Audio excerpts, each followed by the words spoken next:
Le livre du prophète Jérémie.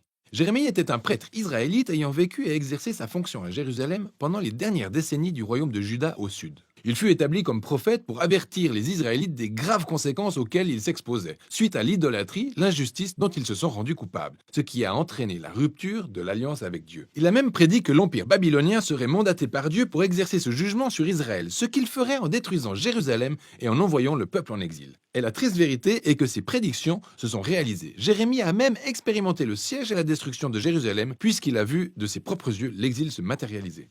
Venons-en à la manière dont ce livre a été constitué, car c'est particulièrement intéressant. Le chapitre 36 nous raconte qu'après 20 ans de prédication orale dans Jérusalem, Dieu a ordonné à Jérémie de rassembler tous ses sermons, poèmes et essais pour les mettre par écrit. Jérémie s'est exécuté en s'offrant les services d'un scribe nommé Baruch, qui a transcrit et compilé tous ces messages dans un parchemin. Baruch a également recueilli plusieurs histoires liées à la vie de Jérémie et a relié le tout pour offrir un meilleur contexte d'ensemble, raison pour laquelle le livre peut faire penser à une anthologie ou un recueil de collection. Le tout a été organisé pour présenter ce prophète comme un messager de la justice et de la grâce divine. Le livre s'ouvre donc sur Dieu qui appelle Jérémie à être son prophète. Il lui donne une mission à deux volets. Il sera prophète pour Israël et aussi pour les nations. Ses paroles vont d'une part arracher et abattre, mais aussi construire et planter. En d'autres termes, il devra accuser Israël puis les avertir du jugement de Dieu à venir, tout en leur donnant un message d'espoir pour l'avenir. Et cette introduction résume parfaitement la première grande section des chapitres 1 à 24. C'est un recueil des écrits de Jérémie datant de la période d'avant l'exil, dont l'idée principale est qu'Israël a rompu l'alliance avec Dieu et violé tous les termes de l'accord consigné dans la Torah. Et à bien des égards, ils se sont compromis en adorant toutes sortes de divinités cananéennes et en bâtissant des sanctuaires à ces idoles à travers le pays. Ce qui a conduit Jérémie à assimiler l'idolâtrie à l'adultère, notamment en qualifiant l'allégeance qu'Israël a fini par faire à d'autres dieux par des termes tels que la prostitution, la promiscuité et l'infidélité. D'ailleurs, Jérémie accuse à plusieurs reprises les dirigeants d'Israël, les prêtres, les rois et autres prophètes de s'être tous corrompus. Ils ont complètement mis de côté la Torah et l'Alliance, ce qui a eu pour tragique conséquence le développement d'une injustice sociale latente.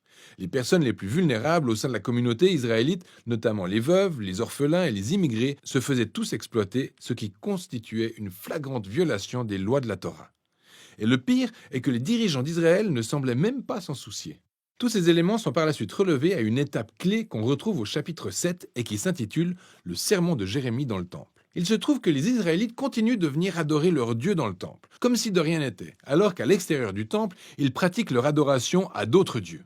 Et il y en a certains qui ont même adopté l'abominable pratique cananéenne du sacrifice d'enfants. C'en est trop. Jérémie se lance dans sa très impopulaire déclaration. Le Dieu d'Israël abattra son jugement sur vous. Il détruira son propre temple et punira Israël en se servant d'un ennemi du nord, disposant d'une armée à laquelle Dieu permettra de conquérir Jérusalem.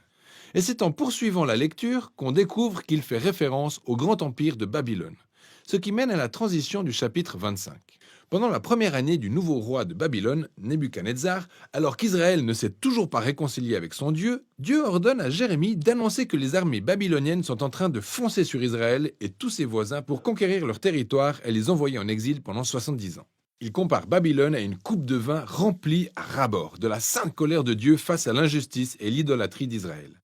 Coupe dont Dieu fera boire le contenu à Israël et les nations. Alors, ce chapitre est déterminant pour la conception du livre car tout ce qui suit se portera essentiellement sur les attaques à venir de Babylone. D'abord contre Israël dans les chapitres 26 à 45, puis contre les autres nations au chapitre 46 à 51. La section sur Israël liste d'abord des récits montrant à quel point Jérémie a supplié Israël de revenir de ses mauvaises voies et comment il les a avertis jusqu'au dernier moment, mais les dirigeants d'Israël n'ont dédaigné et n'ont pas tenu compte de ces avertissements. Cette section s'achève sur un vaste recueil d'histoires sur le siège de Jérusalem suivi de sa destruction par Babylone et aussi des diverses persécutions dont Jérémie a été victime durant toute cette période avant d'être finalement enlevé et emmené de force en Égypte par un groupe de rebelles israélites.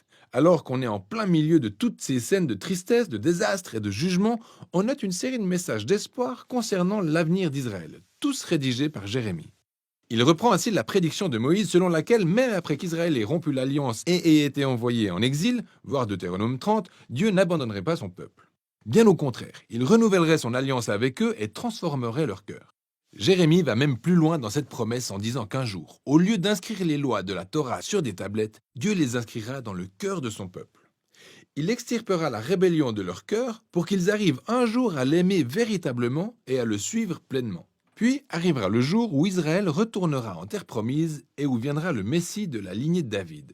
C'est à ce moment-là que toutes les nations reconnaîtront le Dieu d'Israël comme le vrai Dieu. Ainsi, ces chapitres montrent que malgré le degré d'apostasie d'Israël, Dieu ne permettrait pas au péché de conclure l'histoire de son peuple.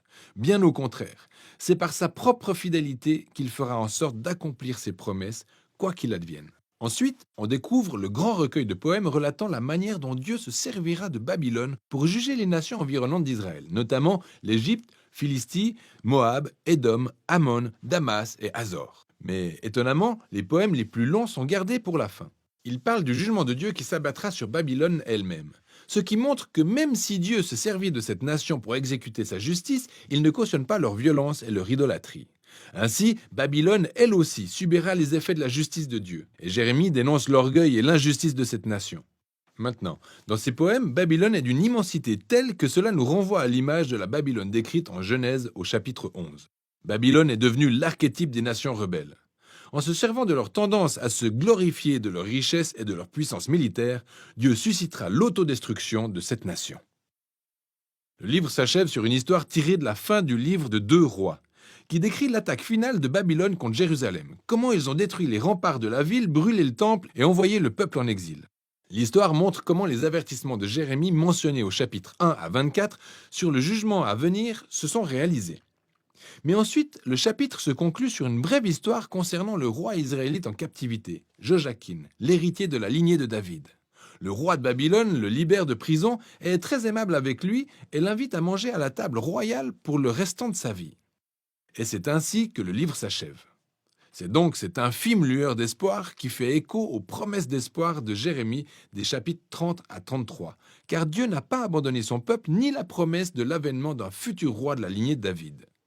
Ainsi, bien que ce livre regorge d'avertissements et de jugements, ces derniers mots résonnent comme une note d'espoir en l'avenir. Et voilà ce dont il est question dans le livre de Jérémie.